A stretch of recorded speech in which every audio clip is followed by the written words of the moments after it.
Hello friends, रितूज किचनमध्ये तुमचं पुन्हा एकदा स्वागत। आज आपण एकदम युनिक व मस्त अशी रेसिपी बघणार आहोत। चला तर आपण रेसिपीला सुरुवात करूया। त्यासाठी सगळ्यात आधी इथे मी एक लहान बारीक कापून घेतलेला कांदा घेतलेला आहे, 2 मोठे चमचे टोमॅटो घेतलेला आहे, थोडी कोथिंबीरही घ्यायची आहे। यामध्ये आता आपण पाव कप बेसन टाकून घेणार आहोत। त्यामध्ये आपण पाव चमचा हळद,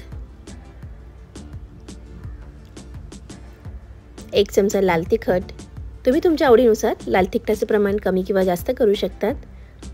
पाव चमचा आपण ह्यामध्ये ओवा टाकून घेणार आहोत, हातावर क्रश करून टाकायचा आहे म्हणजे याचा फ्लेवर छान येतो।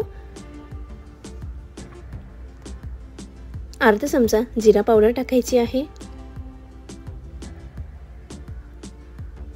अर्धा चमचा धना पावडर, त्यानंतर यामध्ये आपण चवीनुसार मीठ टाकून घेणार आहोत आणि जसं लागेल तसं पाणी ॲड करून याचे व्यवस्थित असं बॅटर तयार करून घेणार आहोत।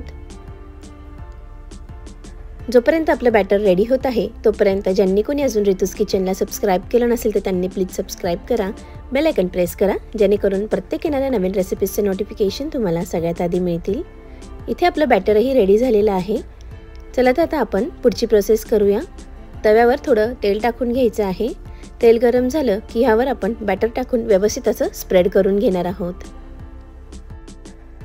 तुम्हाला जर माझ्या रेसिपीजचे व्हिडिओ आवडत असतील तर प्लीज जास्तीत जास्त लाईक करा, शेअर करा, कमेंट करा आणि चॅनल सबस्क्राइब करायला विसरू नका।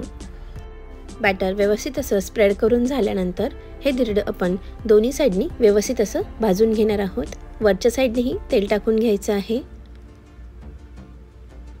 खालची बाजू होत आली की आपण टर्न करून दुसरी बाजूही छान अशी भाजून घेणार आहोत।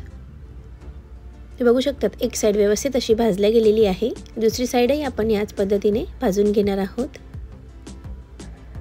अगदी मस्त झटपट व अगदी युनिक अशी ही रेसिपी आहे। लहान मुलं देखील खूप आवडीने खातात। तुम्ही बघू शकतात इथे आपलं धिरडं रेडी झालेलं आहे। ते आता आपण एका प्लेटमध्ये काढून घेणार आहोत।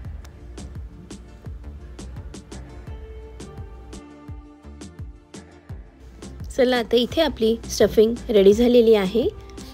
आपण आता रोल स्टफ करून घेणार आहोत। इथे सगळ्यात आधी चपाती घ्यायची आहे, त्यावर आपण आता शेजवान चटणी लावून घेणार आहोत। तुम्ही तुमच्या आवडीनुसार शेजवान चटणीचं प्रमाण कमी किंवा जास्त करू शकतात। लहान मुलांसाठी बनवत असाल तर शेजवान चटणी ऐवजी टोमॅटो केचपचा वापर केला तरीही चालेल। यावर आता आपण थोडा चाट मसाला स्प्रिंकल करून घेणार आहोत। त्यानंतर यावर आपण जे धिरडं तयार करून घेतलेलं होतं तेही ठेवून घ्यायचं आहे। त्यानंतर यावर आपण चीज स्लाइसही ठेवून घेणार आहोत।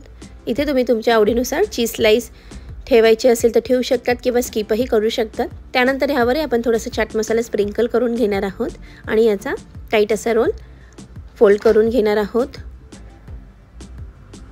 व्यवस्थित असा रोल फोल्ड करायचा आहे म्हणजे तो ओपन होत नाही।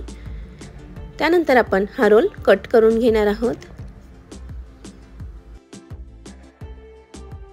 हे बघू शकतात इथे आपली मस्त अशी फ्रँकी किंवा रोल तयार झालेला आहे।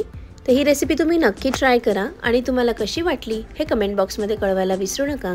रेसिपी बघितल्याबद्दल धन्यवाद। पुन्हा भेटूया अशाच एका नवीन रेसिपीसोबत। तोपर्यंत बाय बाय।